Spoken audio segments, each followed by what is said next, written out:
Hey nerds, Farmer Jesse here. Welcome to Growers Daily, your daily dose of ecological farming insight. It is Monday, October 14th, 2024. It is a new week. I am a new age. And today we are going to talk about balancing ecological goals with production like you do when you turn 42. We'll talk gray hairs, also something you do in your 40s. We'll also get to your messy Monday this week because I forgot it last week. So let's do it.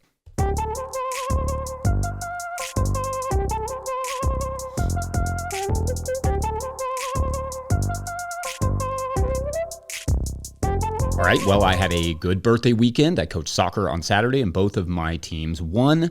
For one of my teams, this was their first win of the season, and it felt really good to hear the cheers go up from the kids when the refs blew the full-time whistle. This may sound weird to people who are not in youth sports, but as a youth soccer coach, winning isn't my focus. Development is. I listen to several soccer coaching podcasts, and they, especially the European coaches, they are always talking about how unfortunate it is that American coaches are often so fixated on winning. Indeed, there are ways to win soccer games that do not develop the entire team to get better, which makes the coach feel good, but does not make for a better team overall, does not improve the kids' playing abilities or understanding of the game. Because that's the goal of youth sports, is to develop the children's skills and their understanding of the game, so they not only improve and get ready for the next league, in this case, middle school, but they also get a lot of opportunities to see their own improvement along the way. For me, I prefer not to have a team that just dominates everyone, because if the kids aren't being challenged, they're not developing as well. That said, on the opposite side, it is a bummer for them to lose every game, especially to their peers, and I hate that for the kids, but winning their first game was probably the best way to show the kids how far they'd come. If you get the development part right, the winning will follow. Probably a farming analogy in there somewhere.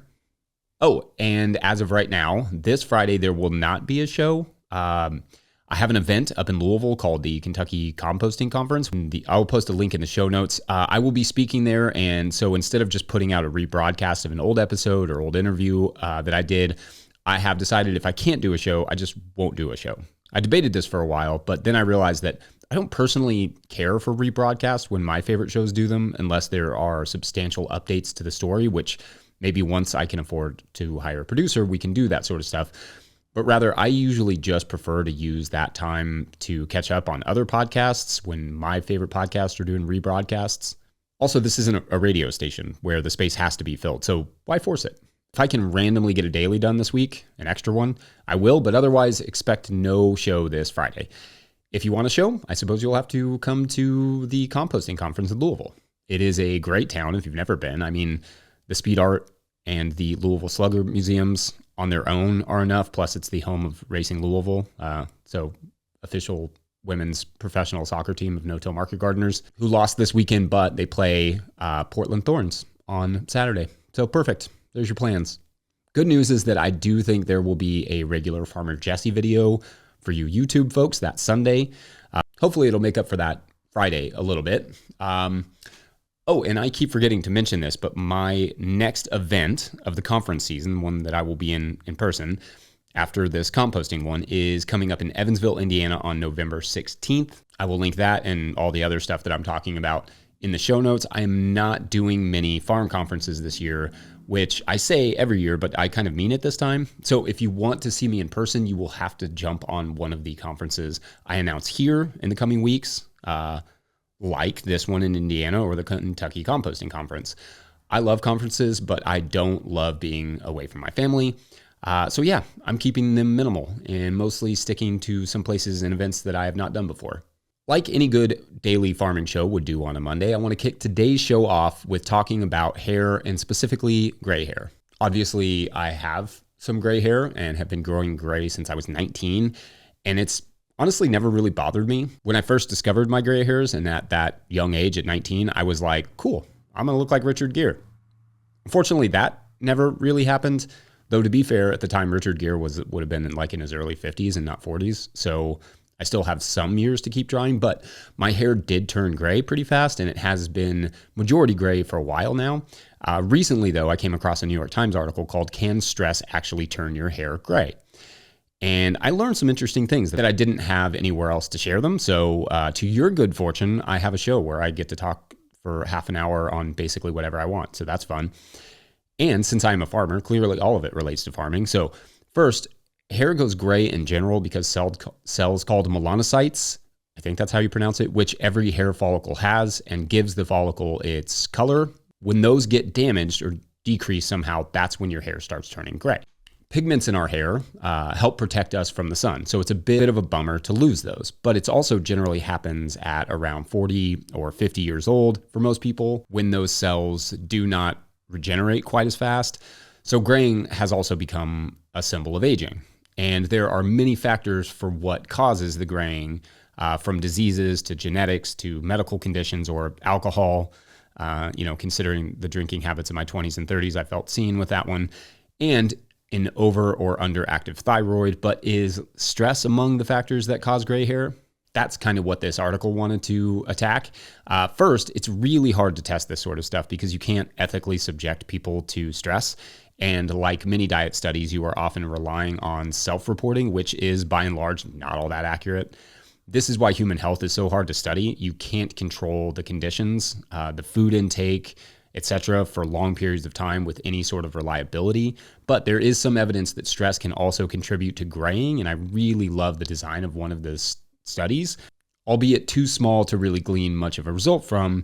And again, it relies on self-reporting, but basically the researchers used the hair follicles of 14 volunteers, which super small sample size, but they had the volunteers write down the stressful events in their lives over the last year, and then, and I'm just going to quote the author of this article here, quote, "The scientists then created high-resolution digital images of the hairs and calculated when each strand went gray using estimates of how quickly hair grows." The article continues, "They also asked the participants to plot out stressful experiences from the past year on a timeline and rank them from least to most distressing. The researchers found that when a strand turned gray, frequently corresponded with the most stressful moment of that volunteer's previous year," end quote. But it does not seem like the graying from stress is necessarily permanent. Like I said, there are a lot of other factors from genetics to diet to health conditions and so on. And this is a small study too, but I feel like you could extend this study to thousands of farmers, and if the gray matched up with July through September, in the Northern Hemisphere at least, you might be onto something. Yeah, solve your problem, scientists. All right, in the next segment, we are going to get questions from our Patreon members on the subject of balancing ecological goals with making a living. BRB. Today's episode is brought to you by Rimmel Greenhouses. Whether it's tomatoes to market, flowers in the spring, or your family's harvest, growing in a greenhouse protected from the weather provides the right environment that you need for a harvest that you can count on. Rimmel greenhouses are designed for durability and offer the quality that you need to grow productively year-round. Visit rimmelgreenhouses.com to get a quote today. If I may editorialize for a second, I own a Rimmel tunnel. I love it. We built it ourselves, and I really appreciated the quality of the tunnel as well as the customer service we received in the process, so make sure to check them out. If you, the listener, want to support our work, you can do so at patreon.com/no-till-growers. I will try to get to questions from everywhere that questions come in, but I will always get to those Patreon questions. You can join for as little as $2 a month. And to be frank, there are a lot of beginning and new farmers who can't afford another expense. So if you are someone who can, and you think this information or show is valuable, consider chipping in. Anyway, today's question comes from Patreon member Kajukanin Slavin, who I should say has been a longtime supporter and offered many great insights over the years, despite me, no doubt, just butchering his name. Kajukanin writes, "My biologist side can't help but ask about biodiversity and farming, conflicts, synergy, solutions. I aim for that sweet spot between creating a habitat for all the critters that desperately need shelter from habitat loss and chemicals and actual crop production. Been working hard on this for about 7 seasons now at a pretty challenging spot in Massif, central of France. Would be happy to hear other people's experiences. Thank you all." Okay, so great question. I think this is one of those challenges that a lot of us face because we want to do the best we can by the environment and the local ecology while also making a living. I mean, we don't really have a choice. We have to make money to farm and live. That's the way the world is set up. And sometimes that does require some amount of compromise, some minimal use of plastics, some light tillage, something. And I don't have a perfect answer for how to manage that balance because it will be different in everyone's context. What is your market? What are you growing? Can you do whatever you want on that land, or are there restrictions? What type of soil? all that stuff. But here are some things I've learned over the years that may be broadly applicable. One, you have to make money, not just to survive as a business, but to do more ecological management. Like solar, that takes money to install. Trees and shrubs cost money to plant and cost money to maintain. There are some cost-sharing grants and such that can help through the NRCS, but there will still likely be an expense there, if only in preparation and upkeep. Moreover, building ponds and planting trees and creating habitat and etc. will take up space. So there is a cost there as well, perhaps, especially for those working on limited acreage. So if you do not make money, you cannot do those things or do many of them or do more of them. As to the second thing I've learned, dogma ain't the solution. In other words, being dogmatic about how we manage the soil, specifically saying that this is the only right way, or being dogmatic about how we manage the environment won't necessarily get you to the point that you are both making money and increasing ecological health. Absolutely, there's a value to having ideals and standards, and you should. You should try to not compromise those. But also, you should be open to managing the soil in the way your specific situation, your context, calls for. If I could say that in a less vague way, I would use tillage as a good example. Let's say you don't want to till your soil because you have heard through us and or others what tillage does to soil ecology, but you are working with heavily depleted compacted soils that really could use an injection of good compost plus perhaps biochar and some other soil goodies to get started. Don't skip that initial opportunity to work those things into the soil that could ultimately benefit the gardens for the long haul, just because that what you learned about tillage, that it harms the soil. As I'm often saying, we try to avoid tillage because we want to protect the life and carbon in our soils, but if there is no real life or large amounts of carbon in your soil, then put something there worth protecting and protect it. In other words, work some compost and other goodies into the soil, build your beds, and then never have to really work it again. That will likewise get you to a more productive place faster. There are videos all over our YouTube channel about how to determine if a one-time tillage is the right approach for you. I have done both never-till and tillage approaches, and if you do the never-till approach right, the soil will eventually come around. But if you are dealing with rough soils, it may take a few years, which could mean tens of thousands of dollars in lost production. And yes, I know other farmers say different things. They've had success just doing never-till, and that's not because other farmers are wrong, but because other farmers have different experiences. But again, after 15 years and 5 different farms, I feel confident in saying dogma doesn't help you grow food. Ask the soil what it needs via soil tests and observations, and then go from there. Plastics are another area where a balance must be struck. We try to use the least amount of plastics that we can on our farm, but it's hard to do things like irrigate without plastic. It is hard to harvest without it, to grow food into the winter without it, and especially to package produce without it. Plastic bags save untold amounts of food waste every year, and I often feel we are exceedingly hard on farmers about using plastic and not hard enough on other industries who just use it seemingly for goofs. Legos, for instance. My kids love Legos, but do the plastic Legos need to come in plastic one-time use packages? I mean, one of my absolute least favorite things is bags and bags, where you go to the grocery store to buy a bag of, coffee, and they give you a bag to carry it in. I know people hate when the law intervenes, but bringing your own bags to the grocery stores, that should be mandatory. Yes, because of things like microplastics in our soils and foods and leaching from things like phthalates, farmers need to be more conscientious and minimalist about how and where they employ plastics, especially against the soil. But there is a way to use them that enables farmers to reduce their weed populations, grow food, and extend the life of that food. There are other things that may challenge our ability to strike the right balance there, such as how much fossil fuel we're using or broad spectrum pesticides, even organic ones. But I think the ultimate answer to your question, Kujukanen, is to establish a plan or a set of goals for your farm and local ecology. Businesses need business plans, and ecological farms need business plans with ecological goals. This could be a one-sentence addendum to your business plan that says, in 3 years, we will have established X, and in 5 years, I want to have established Y, and etc. If you genuinely want to achieve ecological goals, it should be a regular part of your crop planning as well. You plan your crops, and then based on your ecological goals, you plan your ecological contributions, i.e. in March, we will plant these specific trees, and in the fall, we will establish these shrubs and dig a pond or whatever. As you get better at the gardening stuff and make more money, then you will find more time and funds and capacity to accomplish your ecological goals, the ones you put in your crop and business plan. Yes, we should reduce our impact, reduce our plastic use and all that stuff, but we should also make sure to set our goals and try to achieve them. Anyway, I hope that was helpful, and I look forward to reading your smart contributions in the comment section as always. If you have a question you would like me to tackle, or at least ramble about on this show, please go to patreon.com/no-till-growers and find that October show thread. Up next, we'll get a quick break, and then we'll do a Messy Monday that actually relates to the question. So it's kind of extending the question. Yeah, be right back. Hey, you all, Farmer Jesse here. So our work has always been about keeping farming information as free and open to the public as we possibly can, and that won't change. One way in which we make that possible, though, is through advertising on podcasts like this, on our YouTube channel, on our forum, and so on.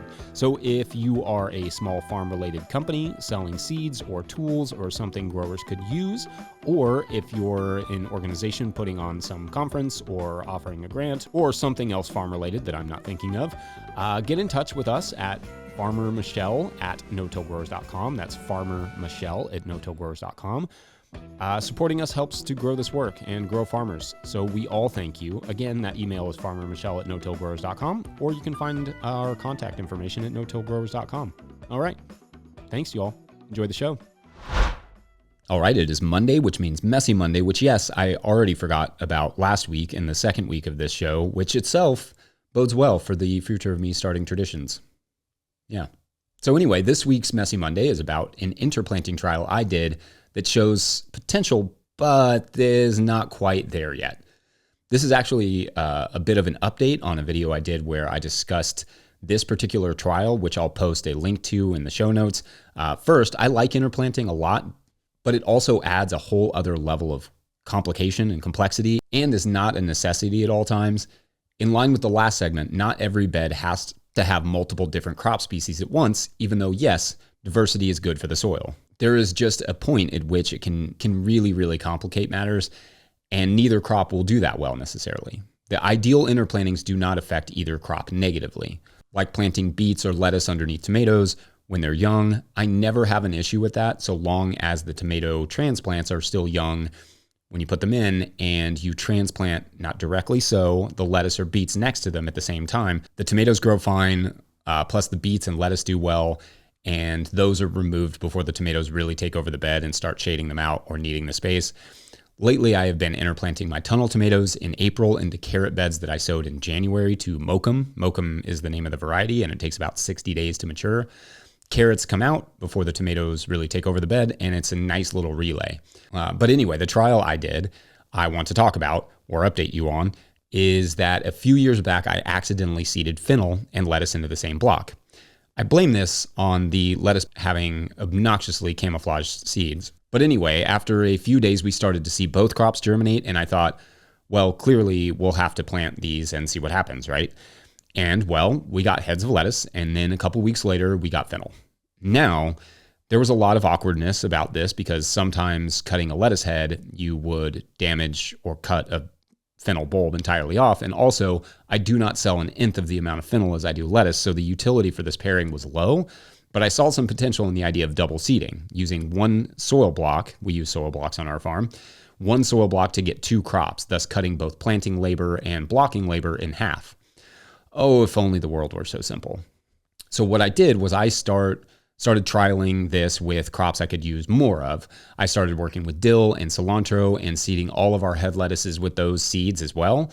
Unfortunately, the herbs often outcompeted the lettuces or vice versa, and the yields of both were diminished.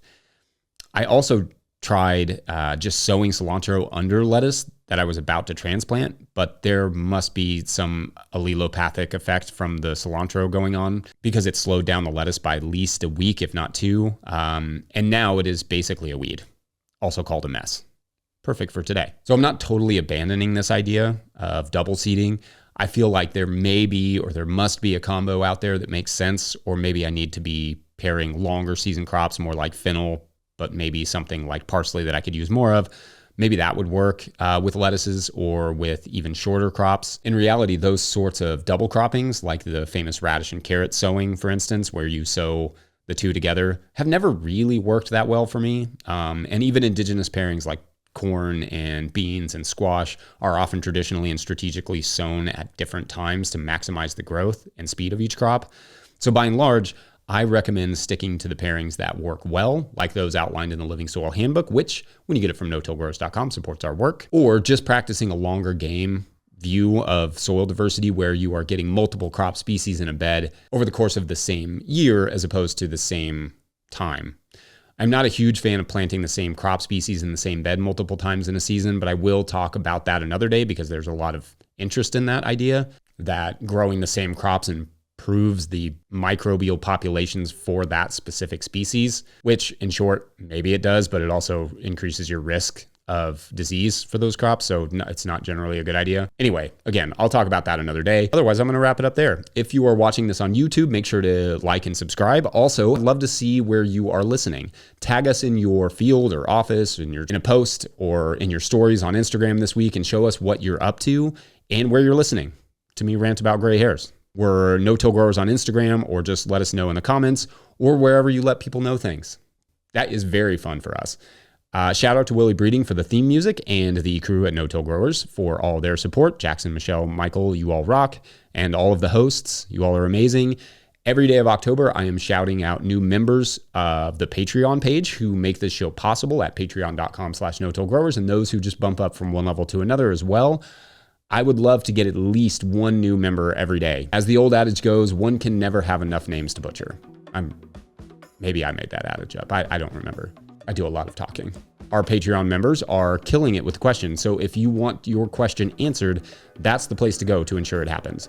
So big shout outs today to, this is gonna be awesome, Tom, Ben Hymick Snipes, Hymick? That's probably right. Mike at Think Little Farm, Cheryl White, David Bonnell, Heather Boyd, and Neil Gunhold. And one of the things I love about looking at our Patreon page is a lot of people, not everybody, but some people have the little avatars. And like, I'm not trying to judge people on how they look, but definitely have some good nerds following here. Love it, you all. All right. Thanks for watching and or listening. We'll see you tomorrow. Bye.